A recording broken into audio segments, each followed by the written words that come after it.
Greetings, beloved Princeton United Methodist Church. It's Pastor Jenny with another update for you, and I'm reading today from Luke chapter 12, verse 32. It says, "Do not be afraid, little flock, for it is your Father's good pleasure to give you the kingdom." This is the word of life. Thanks be to God. We're wrapping up our worship series on Jubilee, on God's time to shine, this thread that goes from one end of Scripture to the other, that is the heart of Jesus' ministry, that is all about bringing us fully into God's kingdom, into the reign of God. It's about going back to the garden. It's about everyone thriving and being full of life as individuals and also as a community, a worldwide community. And so our last focus point in this series is shalom.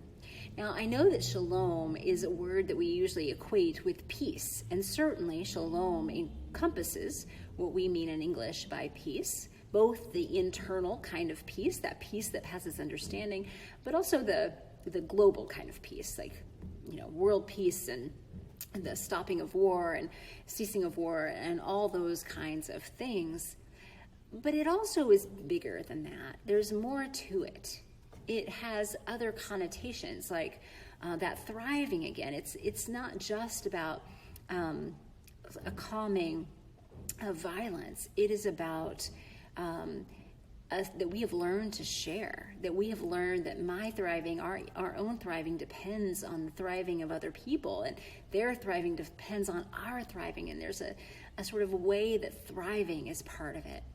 I think there's also a piece, an element in shalom that is about rest and about an unburdening and a relaxation and a letting God take on so much that we try to carry for ourselves. It's God's to shoulder in a lot of ways.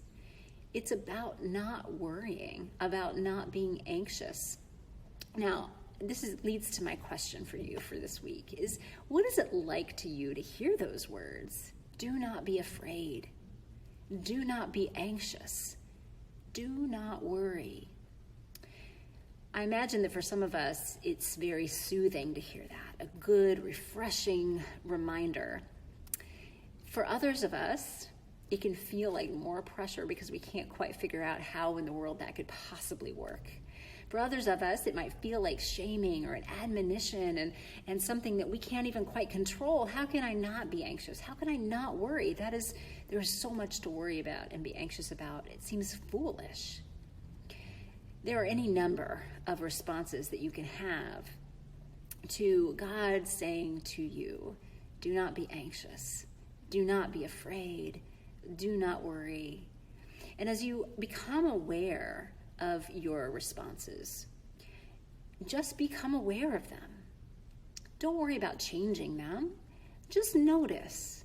Is it anger? Is it resistance that comes forward from me? Is there a sense of injustice because there are so many things that we really do need to worry about, and not everybody does have food for their next meal or a place to lay their head? Is it something that is new and refreshing and good and soothing? Whatever your reaction is, it's good, it's fine. Just notice it, sit with it, give it to God, talk to God about it, talk to somebody else about it, journal about it, create art about it. But just let it be. Let it yourself become aware of what your response is. And we'll dig together a little bit more on it on Sunday as we talk more about Shalom and we wrap up our Jubilee series, and it's Communion Sunday as well. You're still invited to come and be here in person should you feel good and comfortable about doing that. If you don't, you are very welcome to stay home and continue worshiping there in whatever space and time schedule works for you.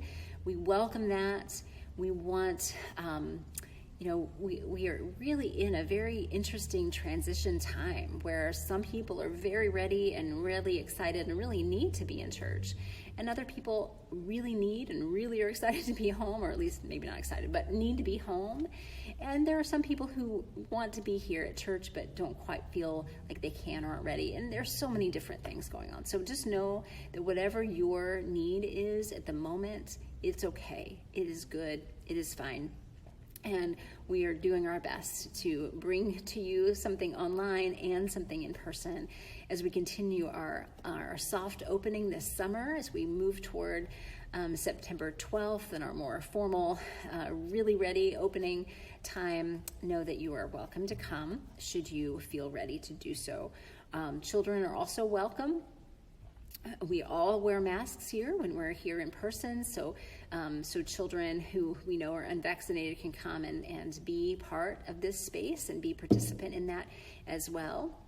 I'm actually standing you can't see it, but I'm standing in the little children's area that we've created here in the Sanford Davis room.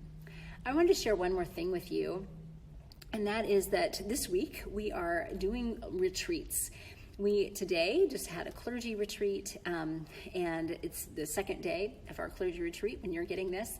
And we are working Skitch and Rebecca, who's still with us, and Ashley Gonzalez, who is has been pastor at Kingston, is joining our clergy team. We all have been here together working on some things, some planning, some work that we need to do in preparation for this coming year. Toward the end of the week, we're having a staff retreat, and that is good. We're going to do more planning and more learning and growing together to grow our team. We are in the midst of hiring a new pastoral care pastor. You might have been wondering about that, but for the time being, Rebecca is still with us. We're close to having an announcement about that for you, but it's not quite ready yet. So, know that we love you. Know that we are so proud to be your clergy team, your staff team. I'm so proud to be your pastor. I'm so delighted to be that for you. And know that you are enough because God is enough. Remember that. Say it over and over every day.